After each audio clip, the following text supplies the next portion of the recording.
I had nearly abandoned all hope of finding a permanent cure when I found one in the death of my wife. This I can and do endure as becomes a man. It was the horrible, never-ending oscillation between hope and despair, which I could not have endured without the total loss of reason. In the death of what was my life, then I received a new, but, oh God, how melancholy an existence!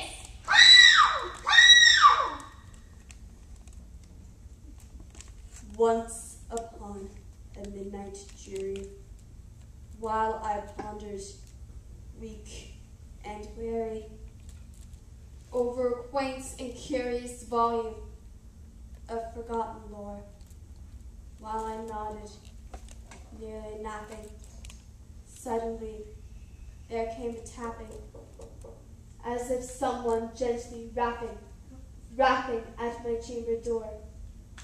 "'Tis some visitor," I muttered, tapping at my chamber door. Only this, and nothing more. Distinctly, I remember it was in the bleak December, and each separate dying ember wrought its ghost upon the floor. Eagerly I wished the morrow.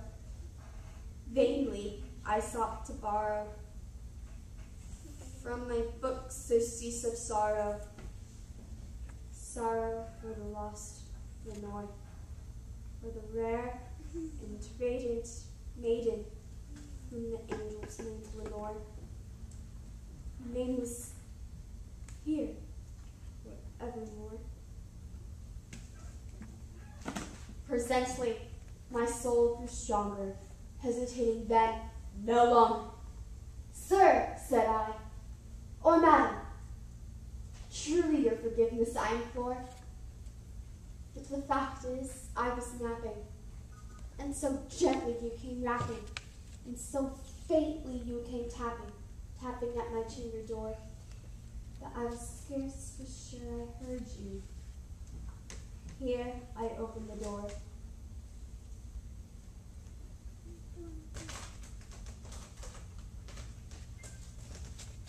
Darkness there, and nothing more.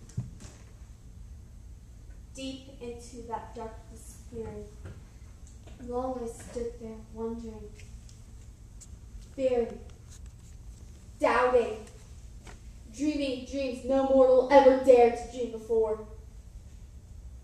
But the silence was unbroken, and the stillness gave no token, and the only word there spoken was the whispered word, "Lenore?"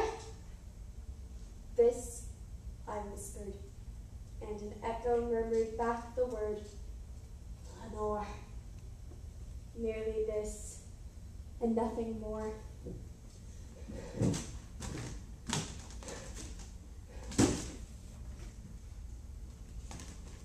Back into the chamber turning, all my soul within me burning. Soon again I heard a tapping, somewhat louder than before. "Surely," said I, "surely that is something at my window lattice. Let me see then what thereat is, and this mystery explore. Let my heart be still a moment, and this mystery explore. 'Tis the wind, and nothing more." Open here I flung the shutter when, with many a flirt and flutter, in there sat a stately raven of the saintly days of yore. Not the least obeisance made he, not a minute stopped or stayed he, but with mien of lord or lady, perched above my chamber door, perched upon a bust of Pallas just above my chamber door, perched and sat, and nothing more. But this ebony bird beguiling my sad fancy into smiling, by the grave and stern decorum of the countenance it wore. Though thy crest be shorn and shaven, thou, I said, art sure no craven, ghastly, grim, and ancient raven, wandering from the nightly shore. Tell me what thy lordly name is on the night's Plutonian shore. Quoth the raven, nevermore. But the raven, sitting lonely on the placid bust, spoke only that one word, as if his soul in that one word he did outpour. Nothing farther than he uttered, not a feather than he fluttered, till I scarcely more than uttered, other friends have flown before. On the morrow he will leave me as my hopes have flown before. Then the bird said, nevermore.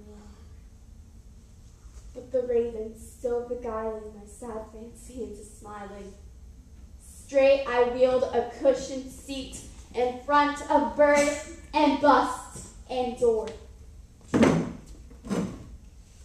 Then, upon the velvet sinking, I betook myself to linking fancy unto fancy, thinking what this ominous bird of yore, what this grim, ungainly, ghastly, gaunt, and ominous bird of yore meant in croaking nevermore.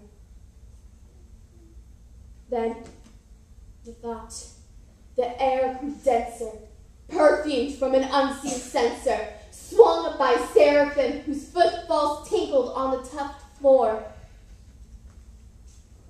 Wretch, I cried, thy God hath led thee. By his angels he hath sent thee. Respite, respite and empathy from thy memories of Lenore. Quaff, oh quaff this kind empathy from those memories of Lenore. Quoth the raven, nevermore. Prophet, I said, think of evil. Prophet still if bird or devil. By the heaven that bends above us, by this God we both adore, tell the soul with sorrow laden, if within the distant Aiden, it shall clasp a sainted maiden, whom the angel's name's Lenore. Clasp a rare and radiant maiden, whom the angel's name's Lenore. Quoth the raven, nevermore. Be thou warder, sign of party, bird of fiend, and shriek them starting.